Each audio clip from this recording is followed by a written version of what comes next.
mind, will you pull your zipper up? I don't want anything to come out or cause further embarrassment. Some people will do anything to stay in power, even if it means breaking the very laws they were sworn to uphold. But justice doesn't play favorite. Today we'll be going through some shocking cases of cops who had no choice but to arrest their own corrupt partner. On June 13th, 2021, Jacksonville Sheriff's Office received calls about an officer driving recklessly and swerving dangerously in a marked JSO vehicle. A couple of sergeants were sent to the officer's home to investigate. Sheriff's Office! I guess we call him. Hey, this is... Can you put me through to an outside line, please? Sure, what's the number?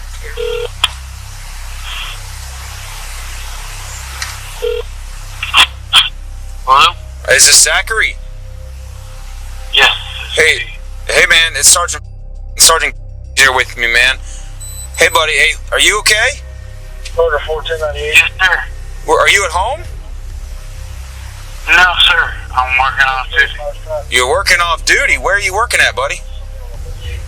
I'm working at the, Hart. Buddy, are you alright, man? Where are you at? Yes, sir. I'm at the Hart Bridge. At the Hart Bridge? Okay, Sure. well, we're gonna come check on you, man, because we need to check on you, okay? Everything good? Yeah. We'll be there in a minute, okay? We're going to come check on you. We gotta check on you. The officers were unable to locate their suspect at home, so they called him anonymously and asked about his whereabouts. Once they found him, they rushed over to check on him.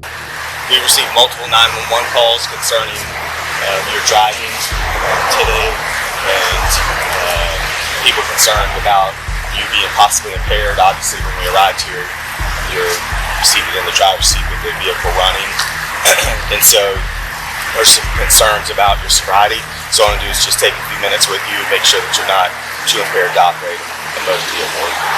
You understand that? Yes, sir. Okay. Before we do it, I just have a couple quick questions for you. And then what I want to do is, because you're dressed like this and I don't want to draw any additional attention to the situation, we're just going to walk over to where that tent is and have some things. Before we do anything else, if you don't mind, will you pull your zipper up? I don't want anything to come out or cause further embarrassment. As soon as they tracked him down, they began confronting him about his reckless driving. Where were you coming from to get here? I'm sorry? My residence. Okay, whereabouts do you live? You don't have to give me the whole address. You just... Okay. Off of what major road? What major road? Bowden. Okay, so Bowden, Belford area. Okay, so you came from Bowden to Belford, and how did you come to get here? Honestly, I was mistaken for a different shift. I headed up to Zone 4. So you went to Zone 4 first? Okay. And what was your point? Is that where you normally work? I'll work some off-duty shifts there. Okay. So you thought you were going to a different job initially, or got yourself confused. At what point did you realize that you were supposed to be here versus on the west side? Halfway through, like halfway going to Zone 4, so you turned around somewhere on the interstate? Yeah. So I got off at Roosevelt area. Okay. Just by how he answers the questions, it's pretty clear that this cop is completely hammered. Paul, having any issues driving, other than you said you might have looked at your laptop? Besides looking at the laptop, I was distracted with that. Okay. So did that occur, like, throughout the whole thing, or just maybe a couple times? Do you know? Several times I was like, Okay. And do you remember what you were typing, or who you were typing, or what you were doing? I just kept looking at it. Okay. Do you remember what you were doing that was what you were typing, or what program you were using, any of that? I just plugged in Otis, Okay. and I So it's all right, Otis, and were you like logged on to NBC? Or Premier One? Yeah, it was just parents. Okay. Alright, well, let me do a couple things with you real quick, and I have a few more questions, but just to start, all I want to do is check your eyes. If you'll stand with your feet together, at your heels and toes touching, bring your toes together just like I'm standing, if you will. Leave your hands down by your side, just remain in that position. and I'll explain what I want you to do. After the suspect confirmed that he had no evidence to support being under the influence, the cops proceeded to conduct some field sobriety tests. Now let's see how he does on the horizontal gaze test. Do you feel like you're following it okay? Yes, sir. You do? Okay. Keep looking at that the whole time for me. A couple more passes. If you feel like you're going to get sick or anything, tell me. Keep looking at it. Great tip.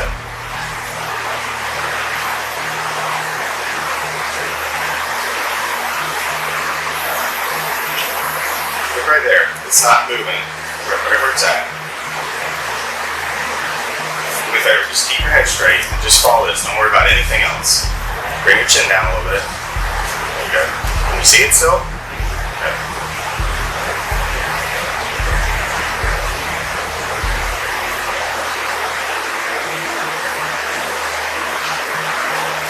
Try and stay as still as you can. I know you're moving around quite a bit. Try and stay still.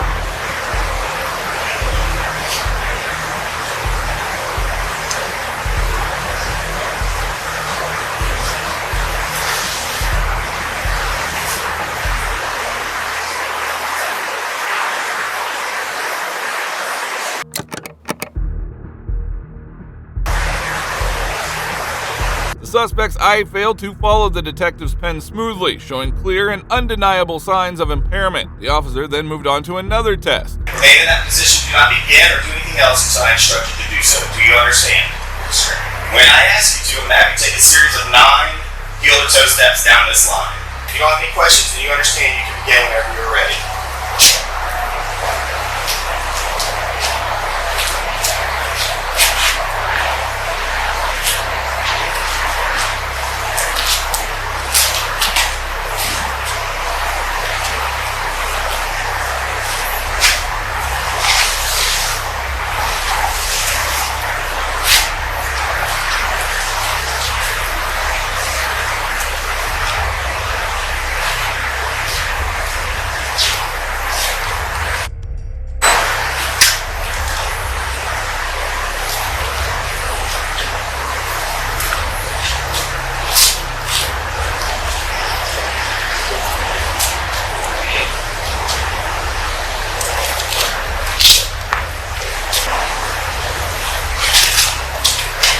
Stop right there. Stop right there. In the walk and turn test, the signs of impairment were impossible to ignore. He began early, lost balance, stepped off multiple times from the line, and took 14 steps instead of 9. Remain in that position. Do not begin or do anything else until I instruct you to do so. Do you understand?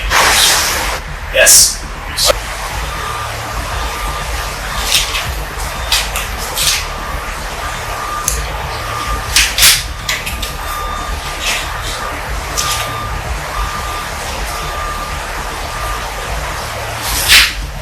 Alright, we'll stop there because I don't want to see you fall.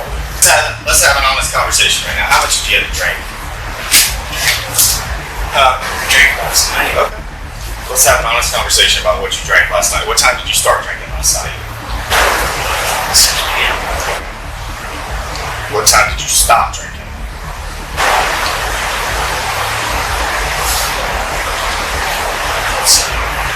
AM? No. This drunk cop couldn't even stand up straight for more than 2 seconds during the one-leg stand test. His fellow officers had to stop the test early so that he wouldn't fall and hurt himself. So you drank whatever you consumed last night between 6 p.m. and 7 p.m.? Yeah. Okay. And you recognize the fact that you said it's close to 8 a.m. now. So what you're telling me is you haven't consumed any alcohol in the last 13 hours. Okay? In that 1 hour in which you did consume alcohol, how much did you have? How much on your best day, how much could you drink in an hour? Well, let's make it easy. What were you drinking? Let's start with that. You have no idea. Vodka, beer, rum, Jaeger, all of them. I mean, where were you drinking at? Let's do that. Home? At a bar? Okay, that's good. Drinking at home. Okay. Now, drunk cops abusing their power in uniform should face the highest of penalties. No plea deals, no exception. Integrity in law enforcement must mean something. Were you drinking beer? Maybe? No. Drinking liquor? Okay. Do you remember which kind of liquor you had, or were you mixing it up? Whiskey. Okay. And how much whiskey do you think you had?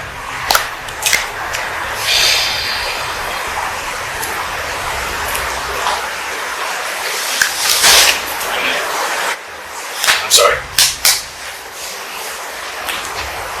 Not sure how much I had. A little bit? A lot? A really lot? A little bit. Okay. Do you remember anything else about last night? Yes, sir. Okay, what else do you remember about last night other than having a little bit of whiskey? Dinner. I'm sorry. Taking your dog, eating dinner, taking your dog out, okay. Anything else? The cop was completely out of his mind. He had no idea what time it was, what he was being told, or what he even did last night. This officer was a mess and one of the most timid, childlike police officers. Did you pass out? Okay. Have you had any alcoholic beverages to drink today? Not to be gross or trying to insult you. Brush your teeth last night before you went to bed? Okay. Did you brush your teeth this morning before you woke up and came here? Okay. Did you have any other alcoholic beverages between yesterday at 7 o'clock and today? Okay. Do you currently take any medication prescribed by a doctor for anything? Okay. Have you taken any medication not prescribed to you? Okay. Have you used any illegal such as marijuana, cocaine, ecstasy, anything like that? Okay. All right. You would remember if you did. Would you remember if you took medication also? Okay. How do you feel right now? Other than the fact that you're standing here talking to me, which I get is probably not comfortable, but other than that, how do you feel physically? A drunk cop behind the wheel is bad enough, but one directing traffic and carrying a loaded gun, how did he even make it through the academy? Agree. Have you been trained on DUI investigations? I assume because you're certified. How do you feel like you did on that? If the roles were reversed and you were standing here evaluating me, Besides the one legs, I don't think I did very well on one leg, but you felt like you did good on the walk and turn overall. Okay. How many steps were you supposed to take down? How many do you think you took? Why would you take more?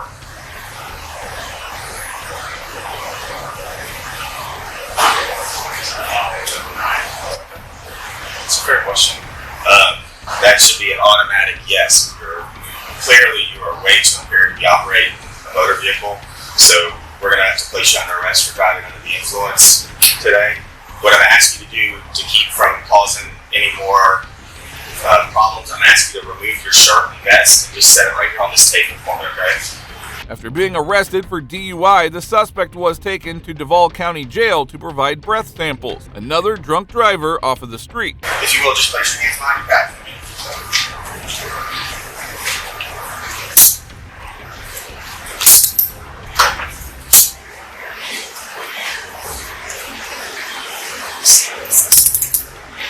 His breath test showed 0.299% alcohol, almost 4 times the legal limit of 0.08%. He was charged with driving under the influence of alcohol with a blood or breath test greater than 0.15%. He was ordered to pay $1,281 and was further sentenced to 1 day in jail, 12 months on probation, 50 hours of community service, 10 days of vehicle impoundment, a license suspension, and also had to attend DUI school. Next up, this drunk police officer caused one of the most severe accidents and had to be arrested. He has that bottle of vodka in the vehicle that we observed.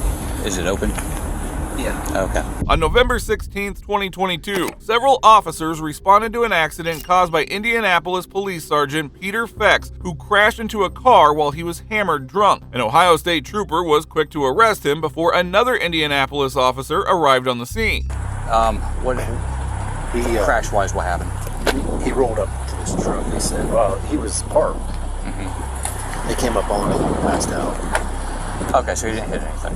Well, we don't know if it's damage. He hit the front bumper, he hit the rear bumper of that truck, but I can't see it. I guess until he pulls it out, it's rubber on rubber. But, Yeah, you can see it's back then. okay. And that. After monitoring the bizarre situation, the officer went over to talk to the young trooper who made the earlier arrest. Were you the one that rolled up on him? Yeah. Okay. He's hurt. Can you give me a statement about it? Briefly, what happened though? What did you see? So we're checking for spots over here, where you roll up on him and he has his car on. He slumped over. We knocked on the window and he just wasn't waking up. Okay. Refusing to get out of the car and all that. So, and then obviously he smelled alcohol. So Did he make any statements to you, anything like that? no, he basically, no, he couldn't talk. He was like just mumbling. He's mumbled. Yeah. Okay. Did you get to see his eyes, anything like that? No. Is there- I just smelled it. Okay. Was there anything in the vehicle? Like you see, like on the floorboard and the set kind of Yeah, folder? he has that bottle of vodka in the vehicle that we observed. Is it open? Yeah. Okay. Or I think I it don't know how was. much I is just in saw it. a bottle of I didn't vodka next to him. You had a bottle of vodka next to him? Yeah, it was it was right next to him. Yeah. Okay, in the seat. Sergeant Fex had found him in quite an unfortunate situation, and with a bottle of vodka in his car, things were looking pretty terrible for him. Kind of like it's big enough where it covered the seat and like Okay. floor. I see Then what you're saying. I saw cans, but I don't think that's alcohol. I think it's like energy drinks or whatnot. Okay. I'll figure it out in a minute. We'll get you on. He's in that vehicle? Yeah. He said That's he our had guy a on fire duty, like In the vehicle? normal duty. Yeah. glove box. Because we're doing the event. Did you need OH3s from us? If We're you the would- ones that discovered Yeah, it. if you wouldn't mind, if you could write me out something on there and then contact information for you all and who you are so I can get in touch with you about it. All right? Okay. All right, I'll be right back. Eventually, the officer went over to see Fex, who had been detained in the back of the car. The off-duty sergeant was absolutely stoned, and his reaction was nothing short of shocking. All right, man, I'm Trooper Garner. How's it going? All right, you're going to come out here with me. You're going to see my car, okay? I want to talk to you. All right. No, my wife's. What's going on tonight?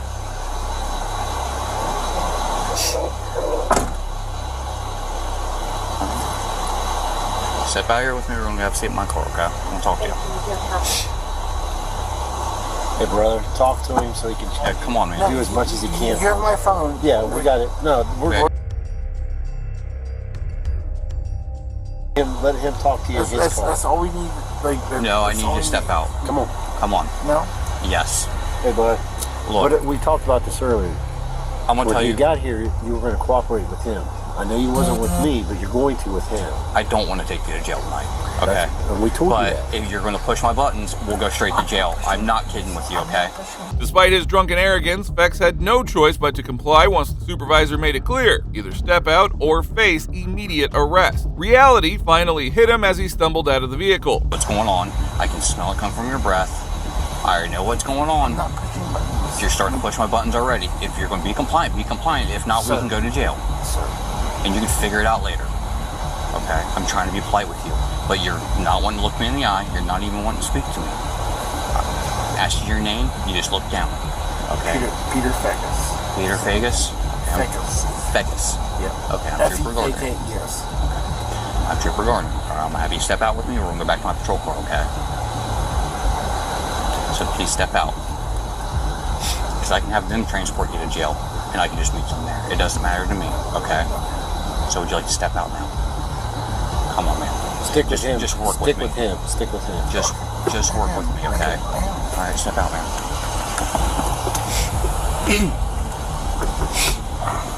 Bex couldn't even move or walk straight, showcasing just how inebriated he was. However, the officer stuck to protocol and went on with the field sobriety test.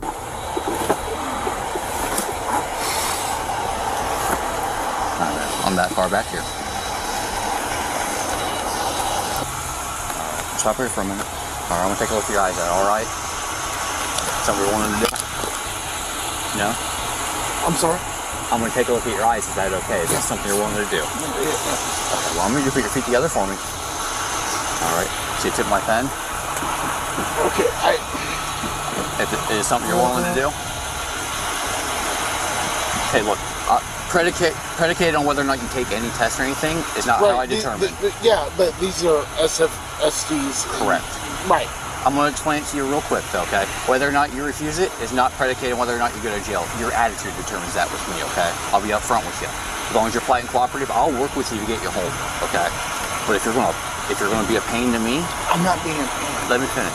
If you're going to be a pain about stuff and not let me do my job. Professional courtesy was a bit too much, as Fex eventually denied doing the test. That meant only one thing: the sergeant would be spending the night in jail. If you're going to be a pain about stuff and not let me do my job, we'll just go to jail and I'll solve the problem for myself. That's how I do it, okay? So if you don't want to take the test, you don't have to. You know that legally, as the rest of us do here. I have to offer it to you. I have to try to do what I can do, okay? I clearly see that you've been drinking. I can smell it on your breath. Okay. All right, I can see your red shot, bloodshot, and glassy eyes. If not, you're slumped over the wheel. I'm just trying to do my due diligence and check. You don't have to, but if you do, that's all I'm trying to do. So it's entirely up to you whether or not that's something you want to do, okay? It's entirely up to you. I'm asking. Is that something you want to do or no? No? Okay. The officer eventually places handcuffs on Fex before removing him from the scene and getting him into jail. I'm going to have my cuffs on you instead so I can give this gentleman back his, okay?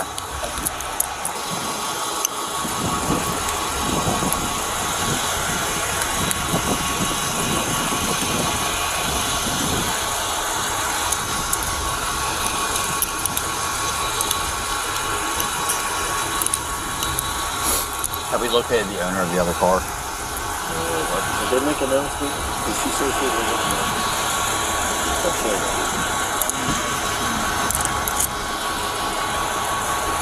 Well, see what she did. All right. I asked her about it. We gotta find the owner of the other car and everything else. Fex was eventually charged with 3 misdemeanors, and he pled guilty to the charge of operating a vehicle while intoxicated. He received a fine of $375 and was sentenced to unsupervised probation for a year. Justice served, and another dirty cop off of our street. While Fex was completely hammered, this next drunk cop took things to a whole new level, getting himself fired on the spot. I'm done. What's going on, though? Tell me what's going on, bud. I'm done. Alcohol? Pills? What are you talking about? Cops carry a lot of authority, but sometimes a few let their poor choices get in the way of their duty, only to be put in their place by someone with even more power. Today we'll be looking at the case where higher authorities humbled a drunk cop. On October 27, 2018, Lieutenant Rick Byron of the Piqua Police Department answered an unusual call from a fellow officer. When he arrived at the scene, he was shocked to learn that the officer had struck a trailer with his police car. What started as a routine stop took a strange turn. Augie, come here. Let's go out here in the garage. We got to put your weapons away. Come out here, we'll talk. You'll be all right. You total a vehicle. Here, go in here. So we can put this away. When you total a vehicle, you got to go down for a drug and alcohol assessment. Everybody that wrecks a cruiser that totals it has to go down there. So what we do is just take your taser off of you. And you have any backup weapons on you or anything? Drop your vest or your duty belt, because you don't need that. We're going to go down and do a drug and alcohol test down at the hospital, you and I. And you don't need all your gear, so take your... are you all right, Augie? Yeah. You seem... your focus seems divided on me. What's going on? You just nervous? Yeah. Okay. Are you under the influence of anything, Augie? No? Good. I hope not. I do. Where's your vest at? You don't have it on you? Okay. All right. What else do you got on you? You got done. Pocket knife, huh? I'm done. What's going on, though? Tell me what's going on, bud. I'm done. According to the official record, Officer Justin Augustine displayed erratic behavior. Witnesses stated that he attempted to hug and kiss fellow officers while repeatedly declaring his love for them. When you're done, you're going to go with me to take the test, Augie? You're refusing it? You don't want to do that. I'm done. Okay, so what does that mean? All right? Are you under the influence of something, Augie? What's wrong with you right now? I don't understand that. Done. Okay. Are you going with me? No. So what are you going to do? Go home. Can you call somebody to come get you? I don't need to. Well, I'm not going to let you drive. Yeah. Huh? Yeah. Yeah, what? What? I'm not going to let you drive. Can you call your wife? Seriously, Augie, can you call your wife? I can drive by. Okay. All right, let's go out here. All right. Don't play this game with me, bud. I'm trying to help you out here. You ain't do. Well, I can't do stuff. I'm just doing what I got to do, Augie. It's my job. If you want to leave, go ahead and leave. All right, let's go. It was clear from Augustine's slurred words and erratic eye contact that he was quite drunk. To top it off, he blatantly refused to take an alcohol test. Let's go. Come on, Augie. Don't do this, man. It ain't worth it. It ain't worth it. All right? I'm just doing my job. I'm just asking you to relax, okay? I'm done. Okay, and I understand that. I understand what you're saying. All right? I just don't want you to do it like this. All right? I'm not trying to be a prick. I'm not trying to be difficult. You got to understand, it's my job, dude. All right? So don't treat me like that. If you want to be done, I understand that. So if you want to leave, that's up to you. Do you have your keys here?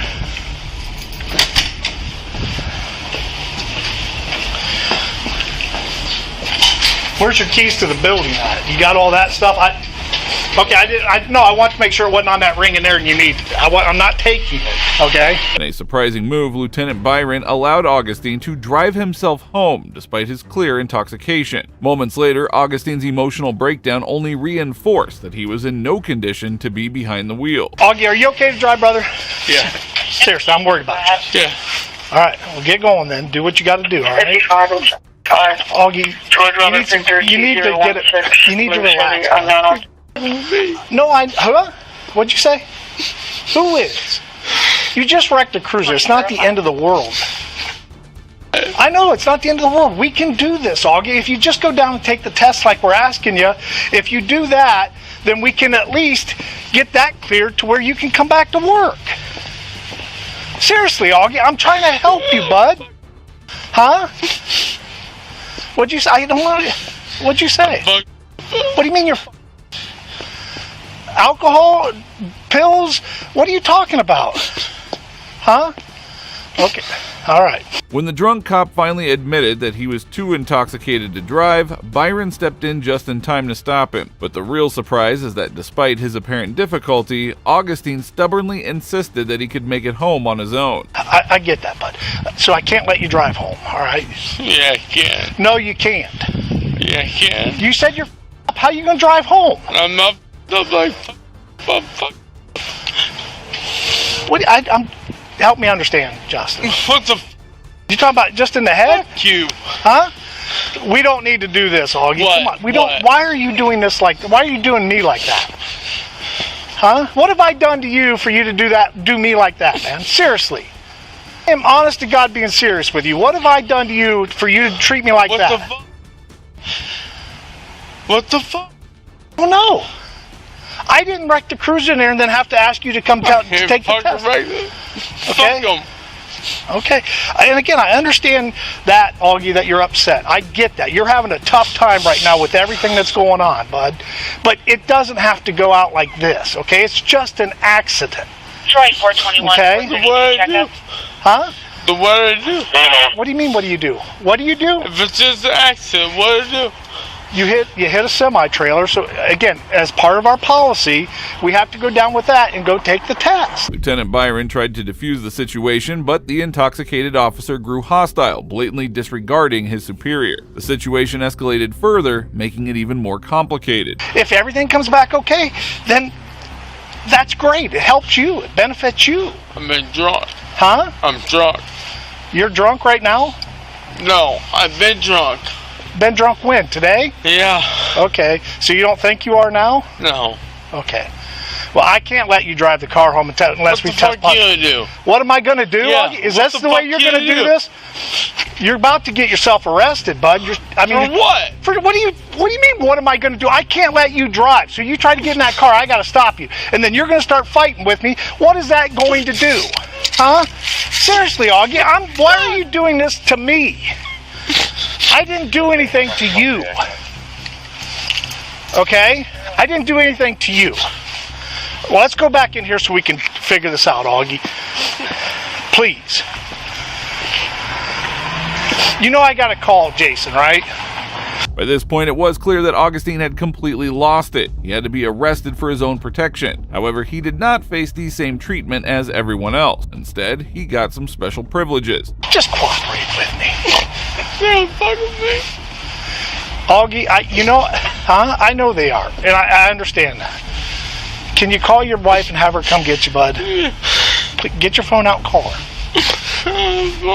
You don't have your phone? You want to use mine? How much did you drink today, Augie?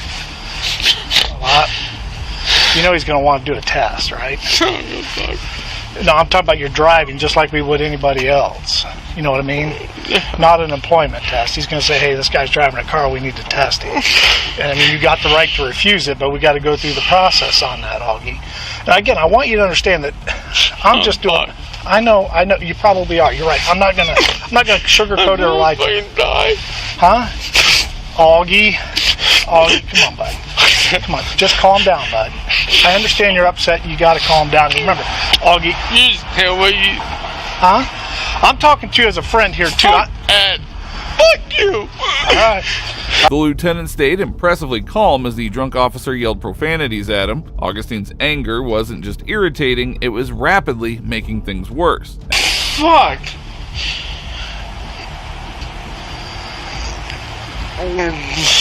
Fuck. What the fuck's this? Did you dial wrong number? Fuck.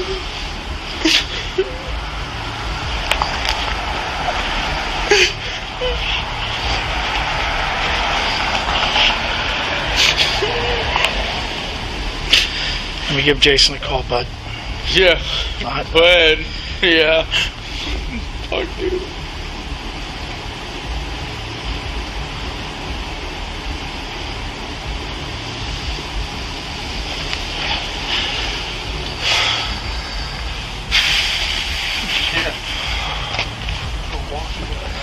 Jason, this is Byron.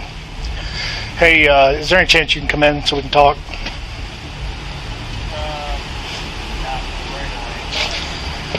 Okay. Well, I don't know how much time we got as far as cooperation. He's not cooperating real well. Instead of cooperating with the officer, Augustine broke down in tears, clearly overwhelmed by the situation and knowing that his actions would now lead to serious consequences. He's right here in front of me. I'm not hiding or talking. I'm talking in front of him. He's acknowledged that he was drinking today and whatnot. So that's where we're at now. How do you want us to proceed with that? Are you gonna go down for the test, Augie? He's refusing that. I hate to see you like that, bud.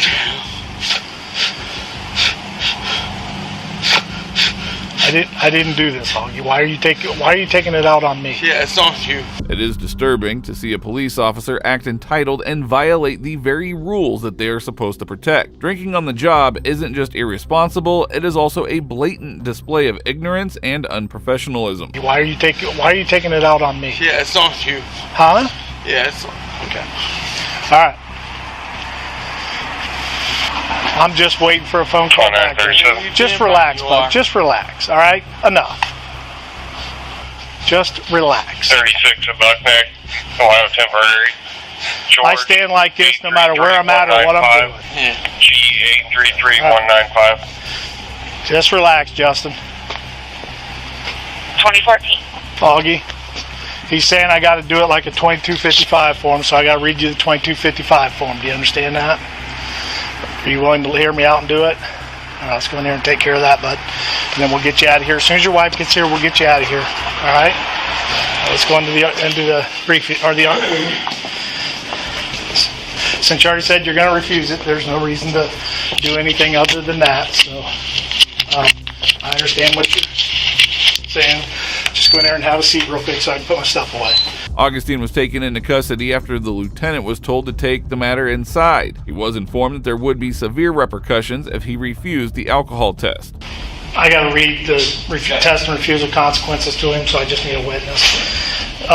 It says you're now under arrest for OVI, operating a vehicle under the influence of alcohol and a drug or a combination of them, operating a vehicle under the influence of a listed controlled substance or a listed metabolite of a controlled substance, operating a vehicle after underage alcohol consumption or having physical control of a vehicle while under the influence. If you refuse to take any chemical tests required by law, your Ohio driving privileges will be suspended immediately and you will have to pay a fee to have the privileges reinstated. If you have a commercial driver's license and refuse to submit to the test, you will immediately be placed out of service for 24 hours. You will be disqualified from operating a commercial motor vehicle for a period of not less than 1 year, and you will be required to surrender your commercial driver's license to me.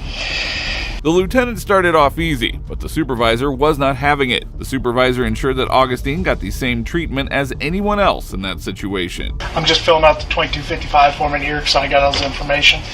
Yeah, I read it to him. He's refusing. So, if it's okay with you, I'm not going to issue a citation right now. I'll write it out later and do what we got to do. Or how do you want that done? No, we'll treat it like a normal OVI. Can you go get me a traffic ticket, please?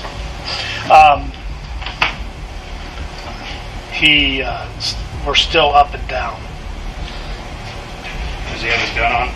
I got his gun away from him, his handgun, and he had a taser on him. I took that away from him. There was a number of times when I was dealing with him that I thought it was going to go to that out there because he was telling me he was going home. The officer then tried to pull up the photos of the truck that Augustine hit and showed them to his supervisor. The damage was hard to miss, making things even harder for Augustine. His wife has been called. She's on her way in. Okay. He made a comment, I might as well be dead, but he didn't say I'm going to kill myself, so I didn't. Okay. We'll pass that on to his wife. Now that we got him back here, I'm a lot better, but I'm still concerned about his behavior. But because I had him outside earlier, when it was dicey.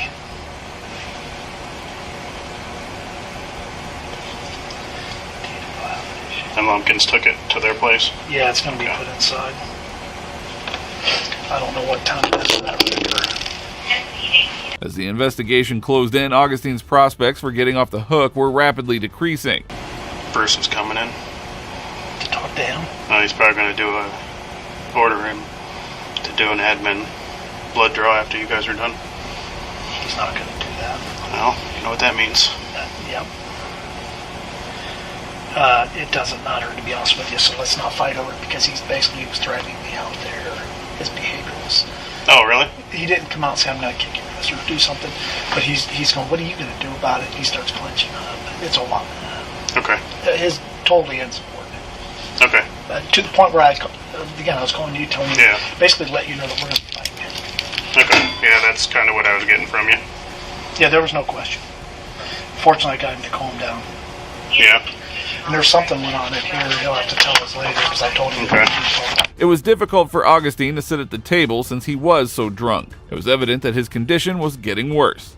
To take his gun and stuff from him, I asked him because he lifted up his shirt. He doesn't have a vest on. He came to work today, dressed, ready to go, and patrolled for an hour or so without a vest.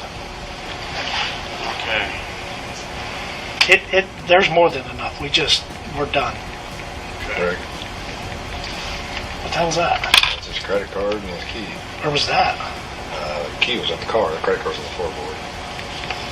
You get some better pictures. Yeah. Oh, crap. If the lieutenant had let him drive home, things could have gone downhill fast, maybe even ended in tragedy. Justin, here's Justin, can you look at me, bud? You stay here now. Apparently you dropped the Visa card. It's your bank card. You dropped that there in the cruiser. Justin, here's the DMV 2255 form for the refusal. And since we had so much time, I went ahead and wrote the citation out. The citation's going to be for the OVI refusal, and then just reasonable control on private property. And I need you to sign the ticket. Well, that might be a bit different. If you'll just sign right here, get a copy of that. Yeah.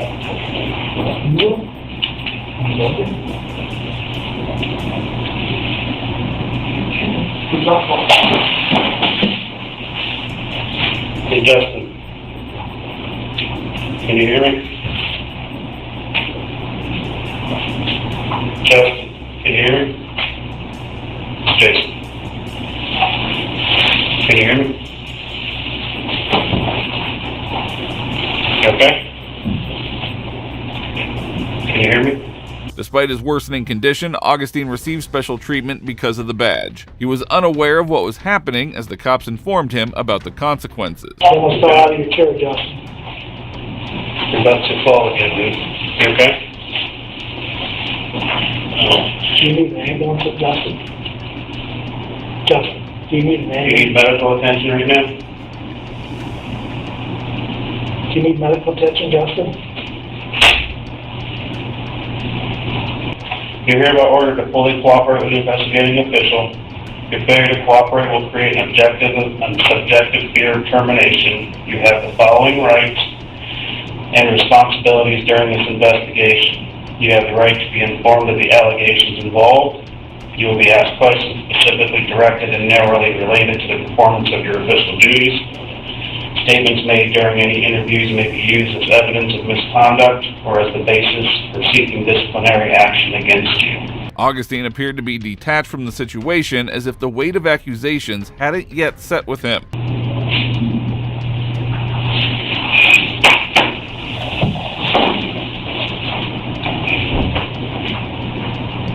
Next, this police chief made such a massive blunder that he was immediately taken to the cleaners. You ever taken any batteries out and sold the batteries? No. Believe them checks were mine. This started to piss me off. When I found out they weren't. It is rare to see a police officer being held accountable for their corruption, let alone a police chief. Today we bring you a shocking case where a corrupt police chief was exposed for breaking multiple laws and making a mockery of the entire police system. On March 10th, 2018, Buckeye Lake Police Chief James Hansey went over to a residence where a police call and accidentally fired his weapon. This led to an investigation into the chief's conduct, opening up several questions that needed answers. Just tell me about what happened during the accidental shooting. Obviously, I've gotten stories, a couple different, people told me, but you're the guy that accidentally discharged a weapon, so I can't wait to hear it from you, man. Jeff Vermaiden and I were on our way back from Lancaster. We had ate at B-Dubs. We were coming down 79 and we were in the area of Buckeye Lake Estate, Beezer Village. And my telephone rang. It was from Darlene Witt-Hofer. I've known the family since, I was a firefighter with her brother Terry for aunt. She found her aunt in the middle of the road, and that two guys had broken into her aunt's house and held her at gunpoint. She was able to escape, but the gunman shot one guy. He was laying in the floor bleeding to death, and the gunman was still in the house. However, Hansey had undergone a finger amputation just a day before the incident and was declared medically unfit for active duty. Thinking of being on technically light duty, right. Had no gun with me, and with there someone possibly being in that house dying, you guys have done the same thing. You'd have went in. We had 3 people here, and we've been trained. I told Ritter, give me your handgun. Vermaiden went around the side of the trailer to see if there was a door on the back. Cover 3. Vermaiden was the first one in the door, went to the right, because it's a single wide. Went in, and I went to the left, and I held the whole back of the trailer. And the trailer is really dark. And the only lights that's on is their flashlights and a TV in the very back room. I'm standing here, low ready, left hand, and all of a sudden something flashed. I thought someone was coming up at me. When I came up, I hit a corner and put went in the round, went in the floor.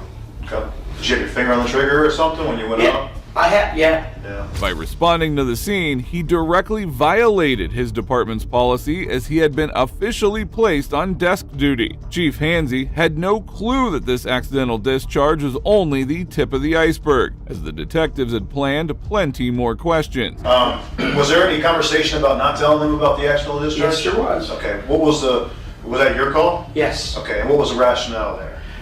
Ritter likes to tell things, and for the integrity of the case, integrity of the accidental shooting, Ritter, you don't have to go tell everybody that we had an accidental shooting. Let's get this investigated first. Let's get it looked at. Let's save the integrity of the case right here before anybody, 1,700 people know. Sure. And that was the only reason. But no reason to hide anything. How can you hide an accidental discharge? Makes it tough. Things go bang real loud. Yeah, and you got a spent shell. We got the shell. Okay. Yeah, I sure did. I told him. Because he likes to tell. Having no answers to the detective's tough questions, Chief Hansey started to blame other people, starting with the mayor, who clearly didn't have good relations with him. I called the mayor 6 times and she never called me back. She called Ritter instead of calling my phone. She does that a lot.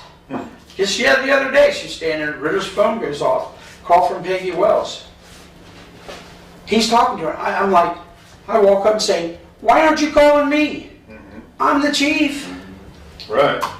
From years, she's been on council for years, and yeah, she never liked the police department. She's actually picketed against the fire department. She don't like them.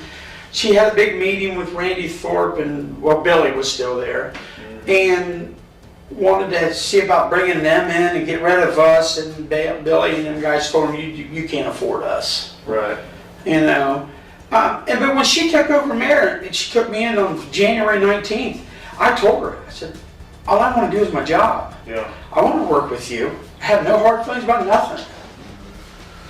Shortly after, the detectives pressed at another huge point. Chief Hansey had been working from home and getting paid for the work at the office. Watch the bizarre reason that he had for this. You mentioned a computer that you had at home, that your excuse was that you had to go home because you had some information on the computer at home that you didn't at work. My computer at home is set up the same way the computer at the house. At the office.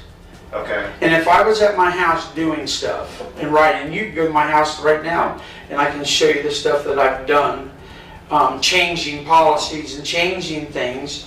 I've had permission from our mayor, Kate Carroll, to go there. Okay. Have you had permission from this mayor to go there? No, and I haven't. Okay. All right. I wish I would have brought my phone in. The times that they're probably talking about is I burnt my foot right heel really bad, clear to the bone. And I had to have a special boot. And it hurt to walk in it. Hansey insisted he was working from home, but he had no clue that the detectives were well prepared, as they quickly exposed his claim with a damning revelation. And I would come in the mornings, I would get the mail like I was supposed to, I would check the phone recorders and do everything else, and then I would go to the house and do what I had to do. But I always had my walkie right there, and they knew this. Well, I think part of it too was they said they came over, a couple of times, and you were just wearing shorts and a t-shirt watching cops while you were on duty. No. And that was and then when I checked the records, you had him logged down as hours that day.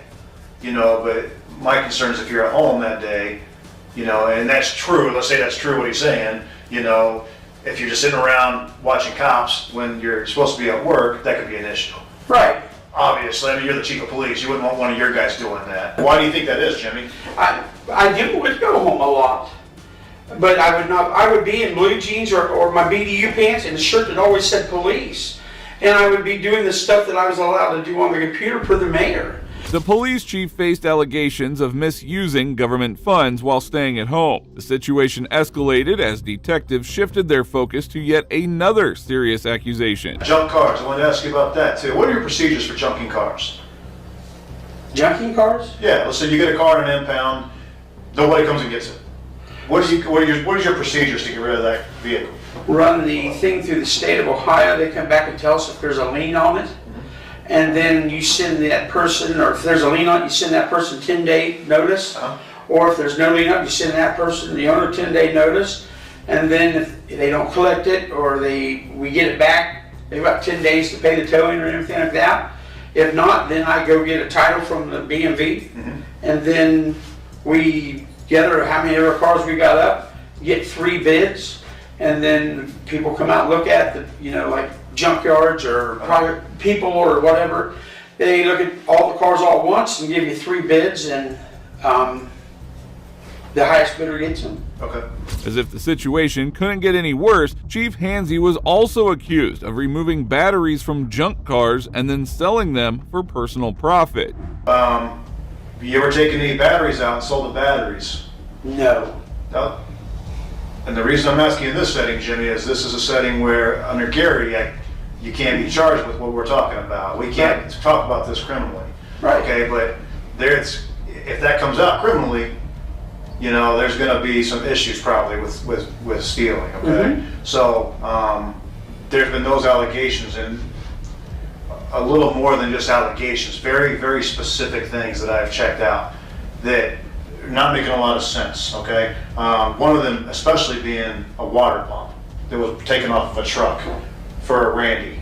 If anything was taken off them cars, the village already owned them, and they had permission from the mayor to take anything. I personally have never taken anything off the cars, out of the cars, anything. Now Randy and Mark Dimick has, yes, but they've always had permission, and they've never done anything until the vehicles were owned by the village. Sure. Well, one thing was clear at this point: the police department was deeply corrupt, with officers exploiting the system for personal gain. The village owned it. Did you take any batteries then after they owned it? Did the mayor say, hey, you can take these? I'm trying to explain it for myself in my head why I've had 2 people tell me the same thing now. 2 different people. One, that I would say is completely on your side, one that says maybe not completely on your side, and they're both telling me the same thing. So I'm trying to figure that out, why in my head that would be the case. So is there a circumstance or an instance where you did take a battery or 2 after the mayor cleared it? I've never taken a battery. Never? Never. Okay. Never. All right. Well, I needed to ask you about that because, like I said, I've had a couple of them here, all right? Unconvinced by the chief's claims, the detectives once again asked him about the accidental discharge encounter, asking how he would have reacted if one of his junior officers had made the same mistake. I took a call, even though they're not cleared to come back for 2 more days. Would you per se, do you have a problem with that? If it was the same situation that I was put in, Sure, call exactly the same. no, I would not. Okay. And why is that? Because there was imminent risk of death. He was there. He had plenty enough people to take care of what the situation was. And I believe he has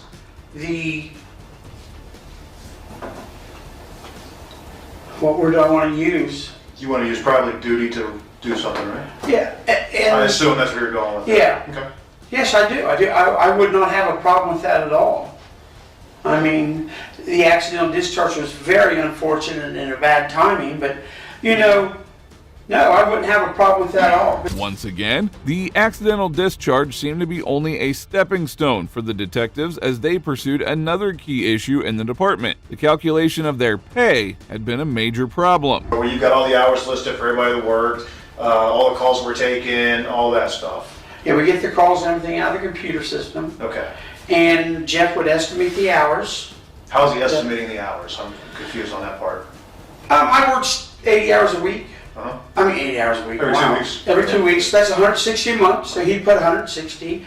He would take what he was supposed to work, divide that by 2. That's what he would get, just down the line like that. Okay. That's for the full-timers, right?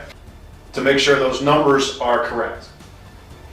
Those numbers were estimations. They were never correct, not meant to be correct. You guys are paid by the hour, right? Mm-hmm.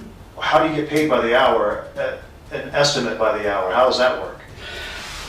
Because we have a time clock. We got to turn stuff. I mean, we literally have a time clock. The detective shifted focus to another major issue, the calculation of officers' pay, which had some significant discrepancies. It turns out the entire police department was being run on guesses. They're ultimately responsible for making sure the numbers are accurate when they go to Mary, who I assume Mary does some other report as well, or did at the time. I have no clue. We just turn in our timesheets to her. But you make a report for city council, or for village council. I'm sorry, if I keep calling it city council, I'm just used to this.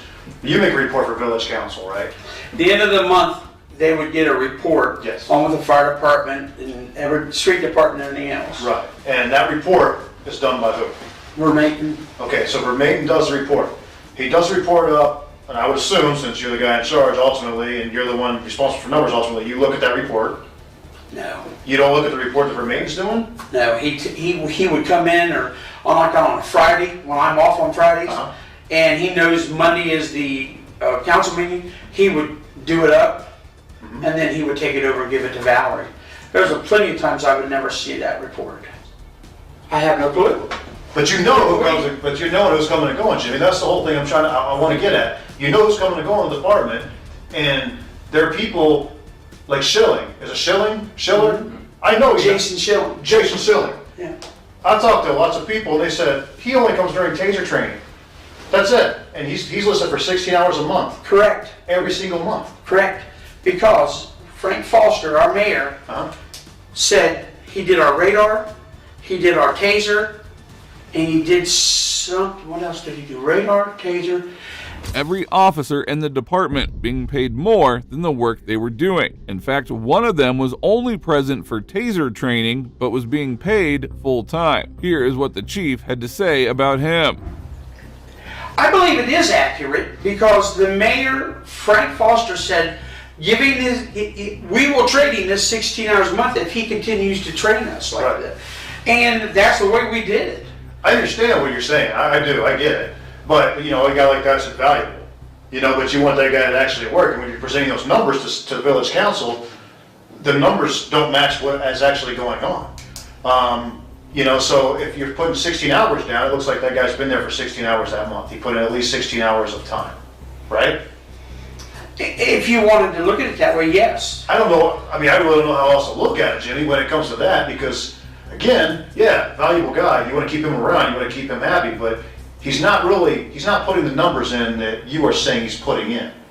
Once again, the chief tried to brush everything off onto the other officers involved and even the mayor, claiming that he was agreeing with everything. He had failed to grasp the gravity of the situation and the responsibility that he should have taken. Every month that she's been there, she's got 16 hours a month. I call her, she says, no, that's not accurate. I call the guy she rides with, Haas. Jeff Haas. Jeff says, no, she does not work 16 hours a month. Yeah, you guys put 16 hours a month on that sheet. Again, you understand that's a criminal charge. That could be a criminal charge to do all that there's stuff. no monetary value. There's no monetary value. You're making it public. You're making a public record. You're falsifying a public document because it's going over to village council. You see what I'm saying? So you're falsifying a document that goes over there, and I don't know why. I don't get it. I really don't understand it. But this is a place to explain it, Jimmy, if you're going to. This is where it gets explained. The detectives accused the chief of fraud, which immediately triggered his angry reaction. He was no longer calm and composed as the weight of the allegation seemed to finally hit him. Let's go to these checks that were cashed for the insurance company. Now, I talked to the insurance company about those checks, and they had some pretty big issues with them. Mm-hmm. All right? That may be something that I'm going to have to turn over to somebody else to investigate criminally. If it gets to that point, I may have to do that. I don't know what the insurance checks that when you were transported to the hospital and you were supposed to pay, you weren't supposed to cash them, and you cashed 4 of them. Oh Lord, you got to be kidding me. See, Jimmy, the problem with an internal investigation is once it starts rolling, it starts opening the door to all kinds of other stuff that comes in. Mm-hmm. And I have a duty now to at least address it and try to figure out what's going on. In this setting, again, you're under Gary, okay? I can't use anything you say criminally, period. Okay? Oh, I understand. So, all right, I want you to understand that, before you. This is funny. These checks, I honestly, wholeheartedly, with my life, believe they were my Aflac checks. Because I talked to John Curtis, you can call him and ask him, I got him in my phone. He says, you've got a check coming, and you're going to have checks coming for your follow-up visits. I just got a check, and you can run out to my truck, I'll give you the keys. I got $3,100 out there. I just got an Aflac check for this. Okay. I honestly, wholeheartedly, 1,000,000% believe them checks were mine. This is starting to piss me off. When I found out they weren't, I made arrangements and they were taking money out of my payroll every month. They mentioned I didn't fight the system because I honestly believed they were my checks. The entire police department was a mess, and the detectives were just dropping bombs at the chief, who should have been aware of this prior to the investigation. It's your department, your responsibility to make sure those numbers are accurate.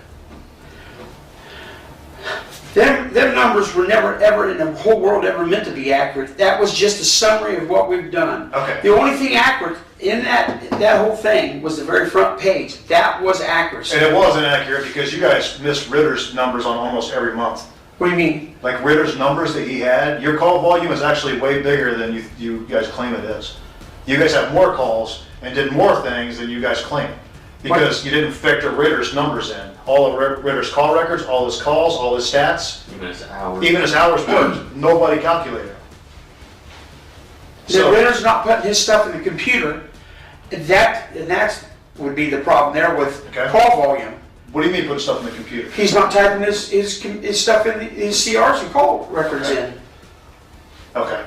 The detectives had some compelling evidence, which angered the chief, and he went on another tiring rant, as he had no solid argument to counter the mounting evidence of his misconduct. I don't put down on my timesheet. So you work an extra hours and not claim? Yes. My phone would ring constantly, and I'd have to go out. I never put all the hours down, because I know we're short of money, and I didn't want to work myself out of a job. You can ask any mayor that. Yeah.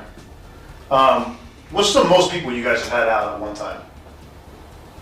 2. 2? Yeah, 3. At any time, any given day? Usually 2. Okay. Noon to 10. No idea. So that should, I don't even know why that was put there. That was should have been noon to 10 instead of 4 to 10. And it had been 10 hours. What time did you guys get back from that trip? Oh, hell, I don't remember. Was it dark? No. Maybe he tried to come in later, I don't know. But he put down numbers too on that day that he wasn't at work. Noon to 10. No idea. So that should, I don't even know why that was put there. That was should have been noon to 10 instead of 4 to 10. And it had been 10 hours. What time did you guys get back from that trip? Oh, hell, I don't remember. Was it dark? No. Maybe he tried to come in later, I don't know. But he put down numbers too on that day that he wasn't at work. The Ritter had to come in because the two of you were both gone. And the dispatch traffic had Ritter on there, not you guys. Yeah. And obviously, here, 4 to 11. And you're being honest with me that you guys were out there on the 25th. Oh, yeah. So that's the problem, Jimmy. And I turn this stuff over to Mayor Wells and to Village Council. They're probably going to have an issue. Well, you know what? This was not done on purpose. I probably should do my timesheet every day that I get done, and I didn't. That right there, the 25th, was not done on purpose. And I can understand it looks terrible. But Jimmy, you just told me earlier that you do it like that you make sure that you don't put that ending on there until you're actually done. I just started doing that. Okay, I gotcha. Because of all this issue of them saying, timesheet this, timesheet that, timesheet this. Right. And pay is very... This is, Jimmy, I don't know if you've ever seen this before. This is a couple years of people thinking that you're doing stuff that you shouldn't be doing. A couple years, since 2014. As the detectives moved to the end of the investigation, Hansie's desperation was visible, as he also owned plenty of the stuff happening. In the end, he once again tried to become the victim in this situation. I asked if we could get a window tint meter for $48. No, you don't have the money. Seriously? Wow, 48 bucks? $48. So that's the way we've always been in that village from day one I started. They don't give us nothing. We buy our own paper. We buy our own uniform. They give us a uniform allowance. But we buy our own boots and we buy our own guns and our belts and stuff that whatever the uniform allowance won't cover. You know, that reminds me of something though, Jimmy, I gotta ask you before you take off here. You threw away a bunch of property the other day. Shortly after the interrogation ended and after the investigation was concluded, Chief Hansey was charged with 22 administrative counts. Chief Hansey was immediately dismissed from his position and then placed on diversion. As of now, there are no updates regarding the charges against him, and it does remain uncertain whether criminal proceedings will be pursued. Now that brings us to the end of this video. Today we looked into a case of a corrupt police chief who ran his department with zero accountability, allowing some serious violations of the law happen, but fortunately he was removed from his position and held responsible for his negligence and misconduct. Now if you agree, please support us by liking this video. Also, if you did enjoy this video, watch the moments where these entitled Karens messed with the wrong cops. Please, sir, please.